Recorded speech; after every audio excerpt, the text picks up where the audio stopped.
G'day, great clips. Yes, that's right. I'm Australian. I do live here, but I am Australian. For the record, the Geico Gecko is not. I thought it was terrific. I mean, we were hoping for a speaker that would come in that would be engaging, that would be positive, offer some humor, some terrific stories based on experience, and he did all of that. Clearly, I'm not here because I'm an expert on hair, but I have got some pretty cool business stories to share with you today, and that's what I'm going to do for the next couple of hours. I'm also going to put you to work. I know you guys have come to have a business conversation for 2 or 3 days here. Let me just make it a little bit more personal for a minute, because this is the stuff that was really important to the real direction of our businesses over the last 2 decades. This business piece here, it's about making a few bucks. I was okay at that, but this whole life piece that was about me and those I cared about, I was awful. And it wasn't until I actually stopped and thought about it that I realised that was the case.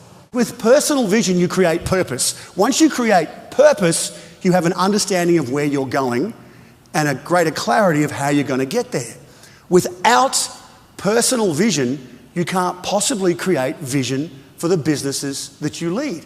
Right now, I want you to think about what you want out of your business. Whether you own the business or work for somebody else, it's irrelevant. Because if we understand this, now we've got a renewed passion for what the business can do for us. You've found your purpose. This now gives you greater passion because it's working for you. You've got it doing its job. I love the energy. Yeah, great energy and very intuitive and kind of a deep thinker, which is, it's nice, it's refreshing. And we grow, we invest in growth. We grow, we invest in growth. We grow, we invest. That's pretty much the cycle we have in business. We go round and round looking for an opportunity to grow the business to the next level, to improve our cash flow. But what about the metric of the industry? Things that are happening right now, consolidation, private equity, things that are going on that are making a difference. Change of a CEO with your competitor you heard this morning. That's the stuff we've also got to focus on because it influences not just our business, but our lives. And here's why. Because that stuff also influences the economy. We've got boom, bust, recovery, boom, bust, recovery. That's the economic cycle we all have to deal with day in, day out. And it will have the same cycle. Everyone's sitting around saying, 2008's done, thank you, I finally got out of that hole and I'm feeling pretty good, life is fantastic. Guess what? It is coming around again. You just hit a very raw point in me. So back to my opening comment, your emotions drive the success or the failure of your business. Here's what that looks like. I love this business, I hate this business. I love my staff, I hate my staff. I love my wife, I love my wife.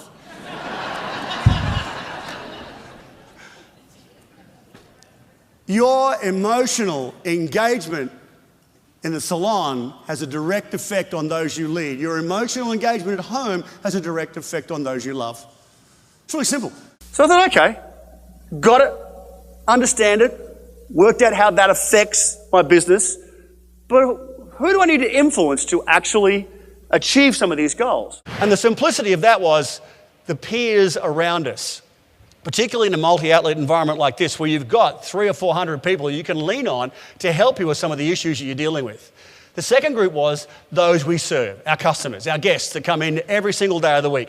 And the third group was those we led. It's not just about your staff. It's not just about the people you work with, your colleagues. It's about the 7,000 people that are in this room that's going to make a difference to your life in the next couple of days.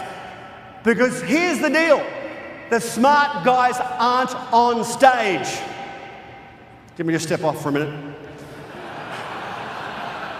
I got to tell you, Troy ranks at the top. He just made a connection with the group that was so instantaneous.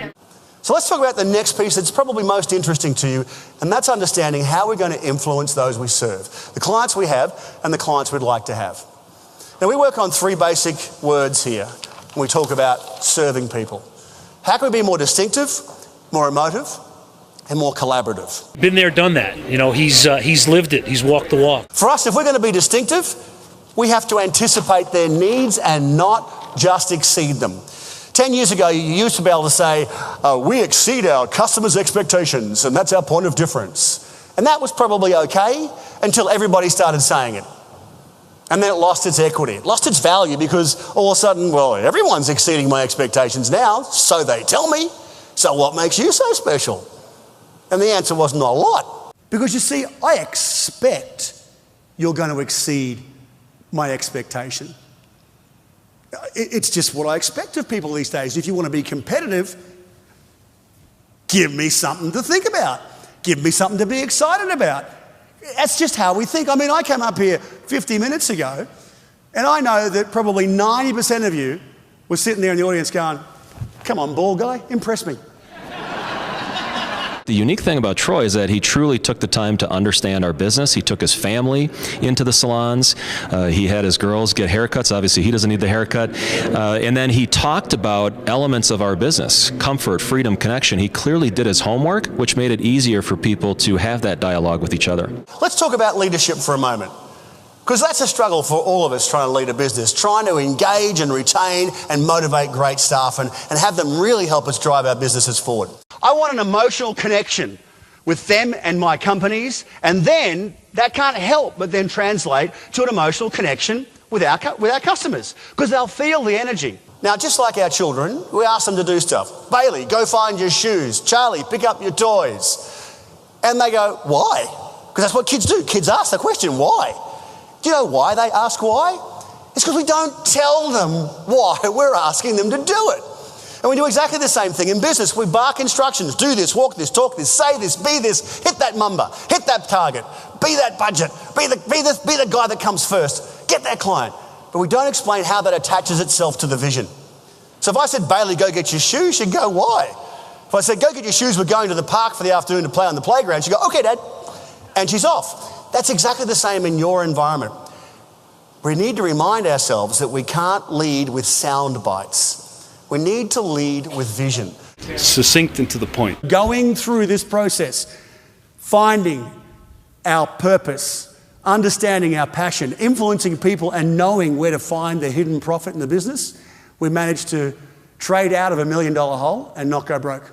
And in fact, the business was 30% more profitable in the following year because I had the time to create strategy and make sure we're executing on it. It really connected for me on a personal level on the things that I need to change. Go home, put your hand on your heart, pull out that bit of paper and ask yourself, what are you going to do to embrace evolution?